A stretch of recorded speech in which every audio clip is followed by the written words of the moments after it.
On a crisp October morning in 2018, the quiet town of Ilridge, Montana, population 3,621, woke to news that would shake its foundations. Dr. Calvin Lowell, the town's beloved family physician of nearly 20 years, had failed to show up for his morning appointments at Ilridge General. His wallet and keys were on the kitchen counter, his phone on the charger. Nothing was stolen, no sign of a struggle. It was as if he had stepped out for a moment and never returned. By noon, his receptionist, Ruth Ann, had called the sheriff. By 4 p.m., a search party was combing the pine-strewn hills behind his house. Dr.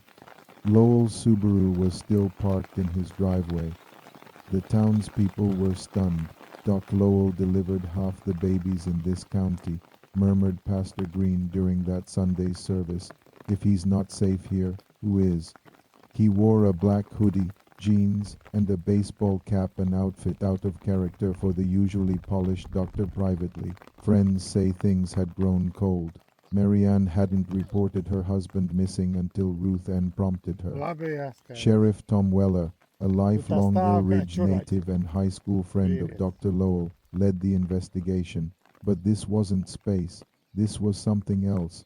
My gut says this wasn't random, he told local reporters. But if he died, she would inherit everything. But right now, we just don't have anything. The model was registered to a hardware store in Billings, purchased 6 months prior. The buyer, Marianne's younger brother, Grant Redford, a man with a string of minor offenses and a history of substance abuse, said it to my face, said she'd be fine with nothing. Quiet, composed, she read a letter he had written to her, never sent. With you, I became who I am. I'm ready to stop pretending. Tourists still pass through the old mining road, unaware of what lies beneath. 3 days later, a hiker found a bloodied white lab coat snagged on a barbed wire fence a mile outside town. DNA confirmed it was Dr. Lowell's. The town held a vigil, candles flickering in the October wind. Marianne wept at the podium. Whether her grief was genuine or guilt-stricken, no one could say for certain. But curiously, no blood was found at his home, car, or in the area nearby. The coat looked staged. Grant followed him that night, confronted him in the woods behind his home. He burned the bloodied clothes, except for the coat he left behind as a false trail. A struggle ensued. Grant claimed he only meant to scare him. Then came the security footage grainy from a gas station on Route 14. At 2:03 a.m. the night before he disappeared, Dr. Lowell was seen filling a red gas can.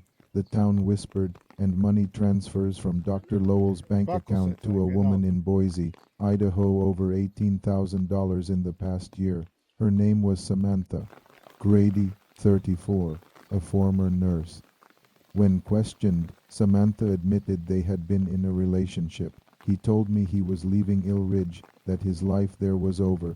2 weeks into the investigation, a digital forensic team uncovered something Sheriff Weller hadn't expected. Encrypted messages. Dr. Lowell had been married to his high school sweetheart, Marianne.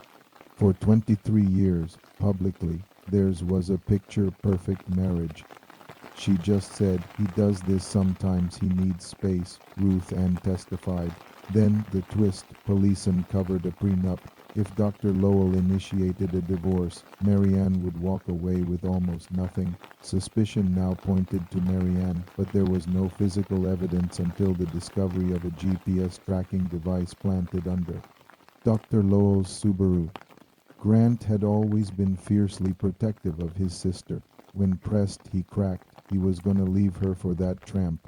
According to Grant, Dr. Lowell had confided his plans to leave town, abandon his practice, and start over with Samantha. But the blow to the head, likely with a rock, was fatal. Grant buried the body near an abandoned mining shaft and staged the scene to make it look like a disappearance.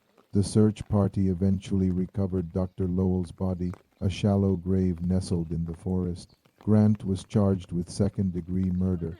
Marianne was never charged, though her relationship with the town frayed like a loose thread. Samantha Grady, the woman Dr. Lowell loved in secret, attended the trial. In Ill Ridge, I became who everyone needed. Ill Ridge never quite recovered from the loss. The clinic where Dr. Lowell practiced sits empty. Every October, someone leaves a single red rose on the fence near the barbed wire. The town has stopped asking who, but some say Marianne still walks those woods at night, searching for him, or maybe for herself.